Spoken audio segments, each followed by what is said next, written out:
Maybe a 5-minute Reader's Digest version of what happened, and tell us a description of what happened, and then we'll go on from there. And of course, if our police chief or city staff would like to comment as well, or any questions from the council, we'll do it after that. But you have the floor. First of all, thank you, Mr. Mayor, council ladies, councilmen, for the opportunity to come forward and talk to you about this matter. January 14th of last year, myself and my wife were involved in a major accident, car accident here in Milton. I'm sorry. My name's Randy Jones, 5468 Monterey Road, Crestview, Florida. We were involved in a major car accident just east of what I call the Kmart. There's a Raceway gas station. A lady pulled out in front of us and I T-boned her on Highway 90. I was scared to death. I thought I killed this woman. I hit her right in the driver's side door with a full-size Chevrolet pickup. As the evening went on, I checked on the woman after I finally made it out of my truck. I checked on my wife, of course, that was with me. We were subsequently transported to Santa Rosa Hospital, emergency room, by ambulance due to our injuries. Upon arriving at the emergency room, 2 Milton, Florida police officers, an Officer Kimberly Aguiar and an Officer Dalen Wilson, approached me in my emergency room.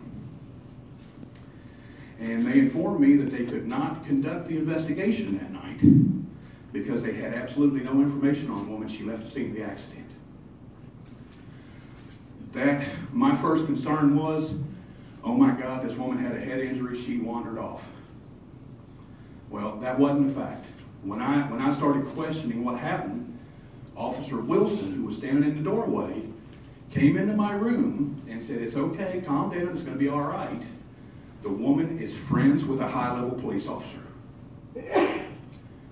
Now, I ask you, counsel, if this had been you, and you were laying in the emergency room injured from a car accident, your spouse is on the other side of the emergency room, you don't know how bad she's hurt, and this was done to you, how would you feel? What would you think? I immediately told the officer that just made it 10 times worse. It's not okay for this woman to leave because she's friends with a cop. They left.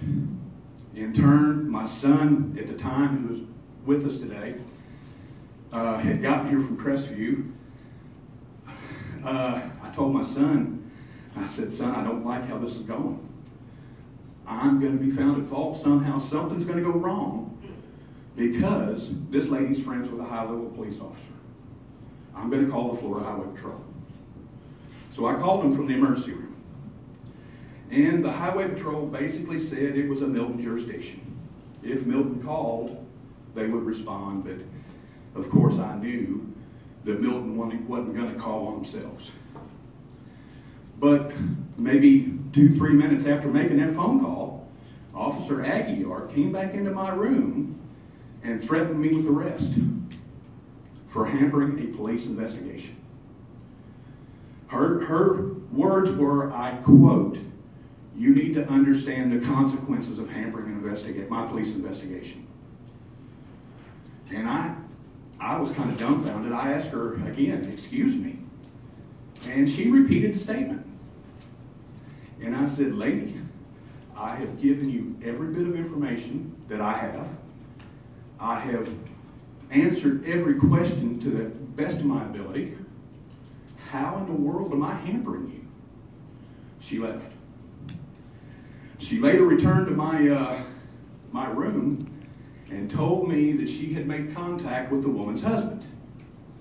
And what she said was that the woman's husband had the lady in West Florida Hospital in Pensacola. And I asked, how do I know that the husband don't have her home sobered up? I don't know that. Well, that was my last meeting with Officer Aguiar that night. I left the Milton, Florida emergency room that night, and I know people say you're supposed to exchange information. You're supposed to have this information on these people. You're supposed to have their name, their pertinent information. They had mine. But when I left the emergency room that night, all I had from the Milton Police Department was a business card with Kimberly Aguiar's name on it and a case number. And I had a tow receipt where my truck was taken to Kell Recovery.